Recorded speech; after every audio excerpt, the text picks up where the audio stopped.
경찰국 신설에 반대하며 전국 경찰서장 회의를 주도했던 류삼영 총경이 국회에 출석했습니다. 이상민 행정안전부 장관의 쿠데타 발언을 강하게 비판했는데요. 네, 국회 연결해서 자세한 이야기 들어보겠습니다. 김보윤 기자. 네, 국회 행정안전위원회 업무보고에 증인으로 출석한 류삼영 총경이 경찰국 신설을 작심 비판했습니다. 특히 이상민 장관이 전국 서정회의를 쿠데타에 빗댄 것에 대해 공무원의 입을 막고 정치적 중립을 훼손하는 절차를 진행하는 세력이 오히려 쿠데타 일당이라고 반박했습니다. 그러면서 경찰국 신설은 경찰을 무시하고 모욕한 것이라고 정부와 여당을 향해 날을 세웠습니다. 여야는 밀정 의혹이 제기된 김순호 초대 경찰국장의 과거 행적을 두고도 공방을 벌였는데요. 민주당은 김순호 국장이 대공요원 자격으로 경찰이 된 건 과거 인천, 부천 민주노동조합 활동 대가가 아니냐고 추궁했습니다.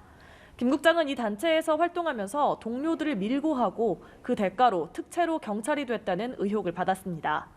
김 국장은 결코 사실이 아니라고 강하게 부인하면서 주체 사상에 대한 염증 때문에 전향했을 뿐이라고 반박했습니다. 여당도 김 국장은 이미 문재인 정부에서 승진할 때 엄격한 검증을 거쳤고 당시엔 경찰 입문 과정을 문제 삼지 않았다고 옹호했습니다. 네, 국민의힘 비상대책위원회는 여러 부침 끝에 오늘 첫 회의를 열고 활동을 시작했는데요. 이 소식도 전해주시죠. 네, 국민의힘 비상대책위원회는 오늘 첫 회의에서 다 같이 허리 숙이고 반성과 사과로 시작했습니다.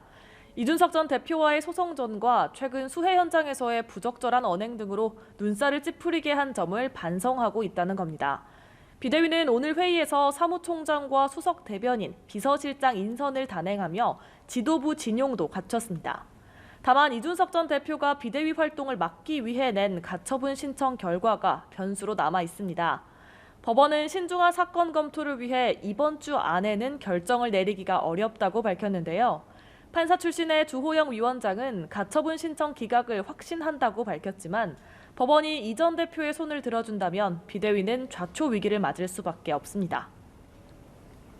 네, 한편 이 당원 개정을 둘러싸고 시끄러웠던 민주당은 이 절충안으로 타협점을 찾는 분위기인데요. 이 당권 주자들의 반응은 어떤가요? 네, 민주당이 기소 시 직무정지를 규정한 당헌을 유지하되 정무적 판단을 열어두는 절충안을 내면서 당내 갈등은 수습 국면에 접어든 분위기입니다. 우상호 위원장은 일부 친명계 의원들의 반발에 대해 선거용이라고 봐야 한다며 실제론 절충안에 크게 반대하는 의원은 없다고 선을 그었습니다. 당권 주자들은 민주당의 심장인 호남 경선을 앞두고 지지세 모으기에 주력하고 있습니다. 당헌 논란을 털어낸 이재명 후보는 고 김대중 전 대통령의 13주기를 맞아서 김 전 대통령이 개척한 길을 따라 전진하겠다고 추모 메시지를 내놨습니다.